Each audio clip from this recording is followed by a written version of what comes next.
Good morning, Captain Handsome here.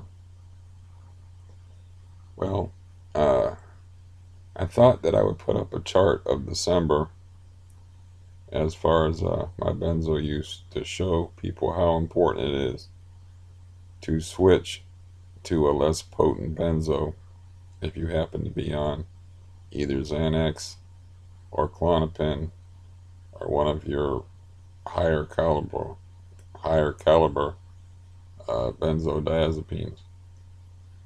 That's all I really wanted to do here. I did not sleep enough, which is unfortunate, but I marked down the spreads between my Xanax intake and how much volume I'm using, and I'm just gonna, you know, print it out in the comments section. And yeah, I don't feel too great, and I did not sleep well, uh, but that's all I'm gonna do. Is like I'm kind of like I'm not like an addict, so I got this issue where I don't want to take these fucking pills.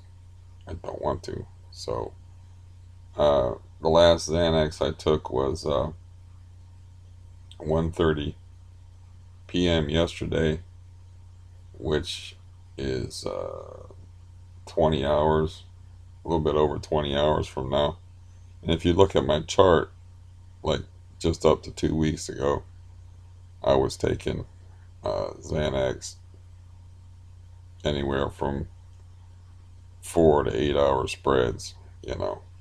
So I guess I have to take the pill. I don't want to take the pill. I it's only a quarter milligram pill, but I just don't want to take. I don't want to take the pill, and I'm really not even following my volume instructions. I'm taking less volume than what they say I should. I know I look and I feel like hell, but it is morning and I didn't get enough sleep, and I seem to be very stubborn about this type of thing. You know, that's why I feel like I'm not an addict. It's like I almost have to like twist my own arm behind my back to make myself take this crap because it interferes. Well, right now it's interfering with my thinking because that's what happens to you when you're on benzos, is you get foggy headed when you stretch out your doses. Um, it's just what happens to you. You're foggy headed when you take the pills, but you get even more foggy headed when you stretch the doses out. And I also have like that stubborn streak in me where I'm like, I don't want to take those fucking pills. Fuck those pills. And you can't do that. You can't be a tough guy about this stuff. It's counterproductive. I should know this by now. You know, I've been tapering since March 18th. So I'm coming up on almost a full year. And I should have enough experience not to be like this, but I'm an old man. My personality is pretty set. This is kind of how I am. Is I'm stubborn and willful, and yeah, I just thank God that I'm not an addict. I'm just physically dependent on this crap. But yeah, I'd much rather drink my coffee, have a clear head, and work on my writing and my project that I'm doing. And I don't know. This is how I was playing it before. Is I was just stretching out my Xanax doses until I got weird in the head. And instead of following some kind of strict schedule just because it makes me stubborn and angry that I'm physically dependent on this crap. But you will see in the comments, I'm just going to post December. At some point, I will post the whole, when I get it all organized so it's easy to read for people, I will post the whole. Uh, I've been charting since the 1st of May. I'll just put my whole chart up there for anybody that's actually that interested to see how it's gone, and the yo-yoing I've done, and stuff like that. I was thinking of something funny that, but yeah, I don't really feel like being funny right now. I don't feel all that great. I just woke up and I'm drinking coffee, and I had like 5 hours of sleep. I woke up too early.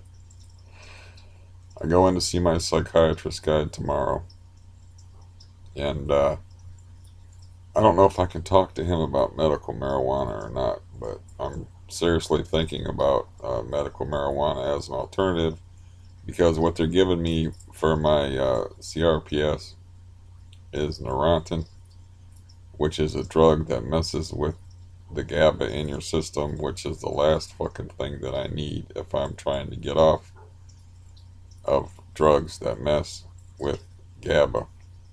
So, I haven't studied Neurontin as much as I've studied benzodiazepines, but I read enough about them to know that they mimic the effects of GABA in your system, I think is what I read.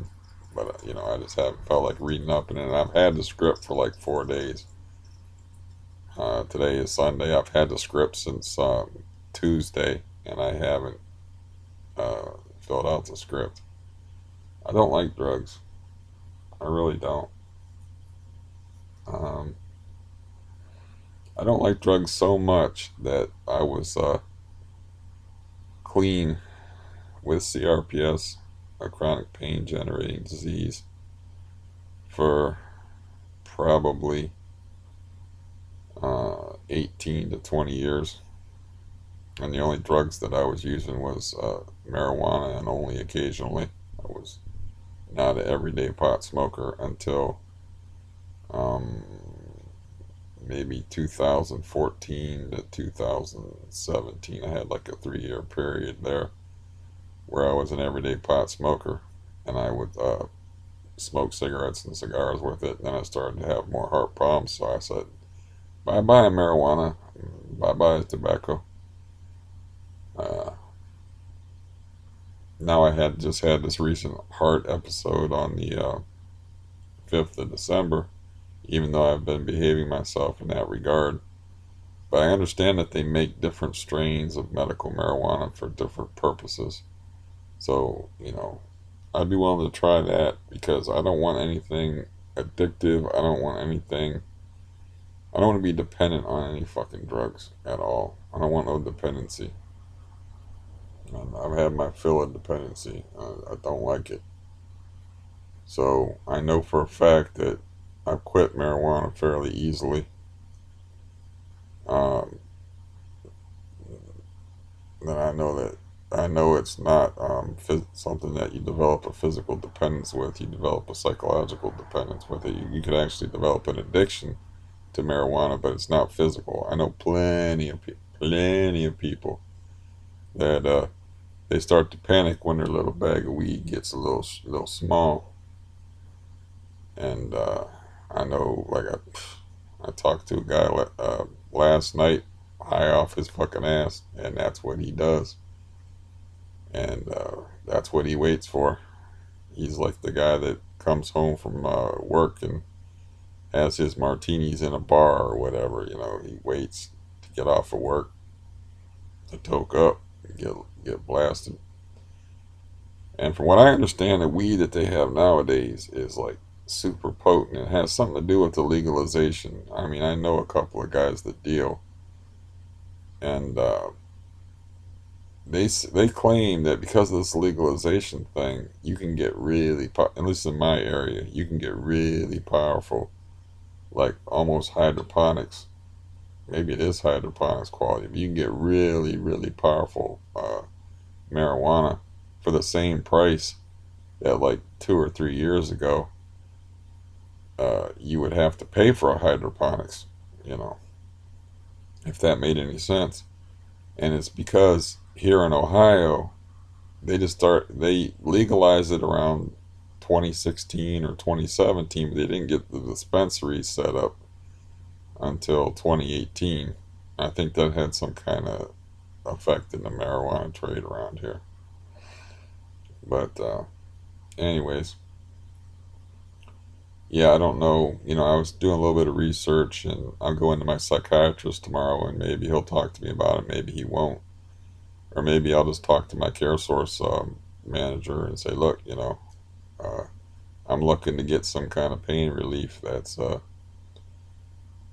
with a non-addictive substance, and there's not that much out there when you're talking about serious pain. There's not. You got your opiates, you got your synthetic opiates, you got um, your benzo type crap. You got everything seems to be addictive and bad for you. That helps you deal with chronic pain. So I thought I would, give it a shot. But it's all new here in Ohio. It's all a new thing. And I found the listing of doctors with the CTR license, because you got to have a license here to be able to write prescriptions for it. It's a whole process. I have to learn more about it, but I'm going to look into it and see what's what about that, because I do have a lot of physical pain, and might be why I've had 5 hours of sleep, when 5 hours of sleep doesn't cut it for me. I'm more like a 6 to 8 hours guy. I just feel tired. I don't even know if it was 5 hours of sleep. I just feel tired. Anyways, um, that's. I've been on here a lot lately, talking and being silly and whatnot.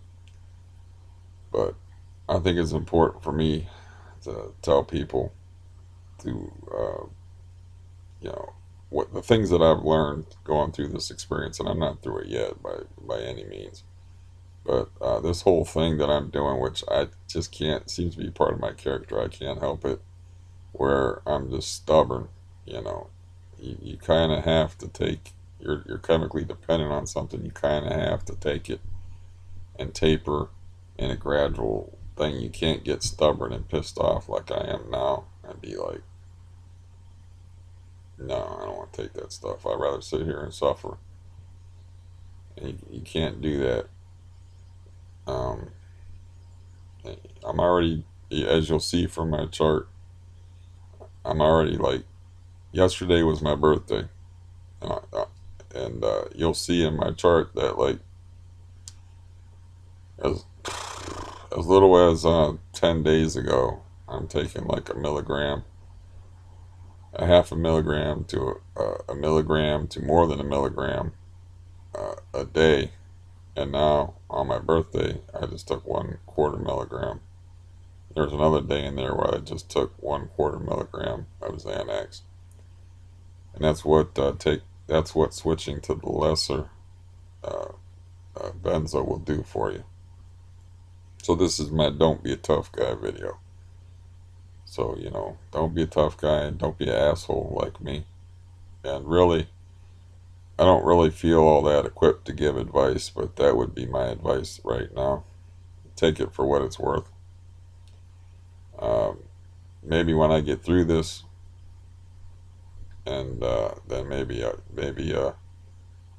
my I have a little bit more gravitas as far as offering advice or commenting on this whole situation, because of course I'm still in the middle of it.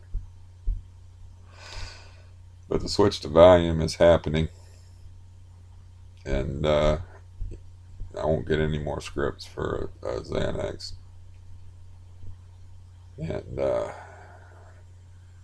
I'm just looking forward, like I said, to being clear-headed and patient with people. And if I can walk around, go fishing, and do interesting things instead of staggering around my house, worrying about taking these stupid fucking pills, I can have my life back, which will be awesome. And you know, so this is, like I said, this is my "Don't Be a Tough Guy" video. And I'm going to stop being a tough guy and take my little quarter pill here after I get off of this video, and hopefully you're having a better morning than I'm having right now. And as always, I wish you all the best. Adios.